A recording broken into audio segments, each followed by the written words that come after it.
Hawaii, the land of paradise. Crystal clear waters, golden sunsets, and a warm aloha spirit. But beneath the postcard perfect surface, a growing crisis is pushing locals to their breaking point. Why is it becoming nearly impossible for native Hawaiians and longtime residents to afford living in their own homeland? And who or what is really driving up the cost of paradise? Ask any local in Hawaii and they'll tell you, life here is expensive. But it's not just expensive, it's outrageously unaffordable. A gallon of milk can cost over $7, a modest home sells for over $1 million, and rent prices are skyrocketing faster than wages. In 2024, the median price of a single-family home on Oahu was around $1.1 million, and in Maui, even worse, $1.2 million. But why? Why has Hawaii become one of the most expensive places to live in the US? The answer is a mix of tourism, outside investors, and a system that prioritizes profits over the well-being of the people who actually call these islands home. Hawaii welcomes nearly 10 million tourists every year, more than 10 times the local population. The tourism industry fuels the local economy, bringing in billions of dollars annually. But it also comes with an ugly side effect: short-term rentals. Many investors buy up local homes and turn them into Airbnbs, taking away housing from residents and making it harder to find affordable places to live. Luxury resorts and hotels. More land is being used for tourism rather than local housing, leading to a shortage of available homes.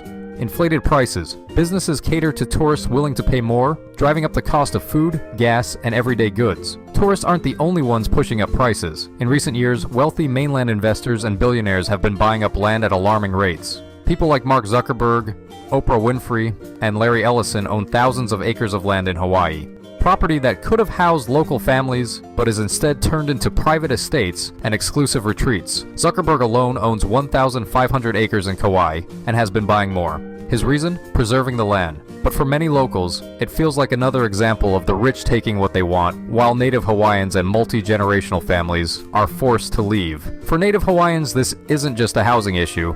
It's the continuation of a long history of displacement. First, their kingdom was overthrown in 1893, then their land was taken, and now they're being priced out of their own home. In the 1950s, over 60% of Hawaii's population was native Hawaiian. Today, that number has dropped to less than 10%. Many native Hawaiians have left for places like Las Vegas, which has been nicknamed the Ninth Island because so many locals have relocated there for affordable living. The Hawaiian Homes Commission Act, meant to provide land for native Hawaiians, has a waiting list of over 28,000 people, some waiting decades for a home. One of the biggest issues? Wages in Hawaii simply don't keep up with the cost of living. The average salary in Hawaii is around $60,000 per year, but in reality, a family needs to earn over $120,000 just to live comfortably. Many locals work multiple jobs just to afford rent and basic necessities. Meanwhile, the jobs that do pay well are often in tourism, real estate, or government, not fields that necessarily help locals build generational wealth. So, what can be done? How can Hawaii remain home to those who have lived here for generations, instead of just the wealthy and the tourists? Regulating short-term rentals. Some counties have started limiting Airbnbs to give housing back to locals, but enforcement is weak.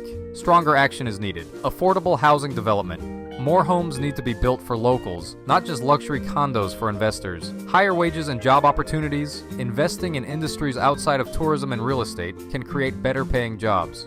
Stronger protections for native Hawaiians. Land and housing programs should prioritize those who have deep generational roots in Hawaii.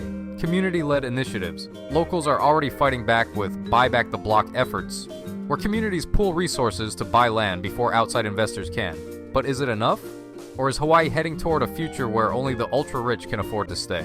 Some locals have taken matters into their own hands, staging protests against massive land purchases and pushing for new laws to protect Hawaiian land. Grassroots organizations are demanding real change.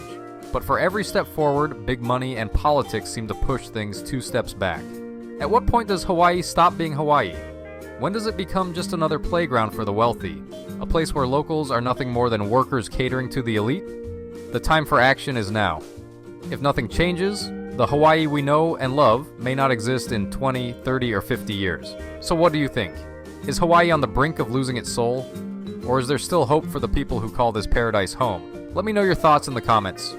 If you're a local struggling with this crisis or someone who has seen these changes firsthand, your voice matters. The more we talk about this, the harder it becomes for those in power to ignore it. Aloha isn't just a word, it's a way of life. And if we truly believe in it, then it's time to stand up for the people who have made Hawaii what it is.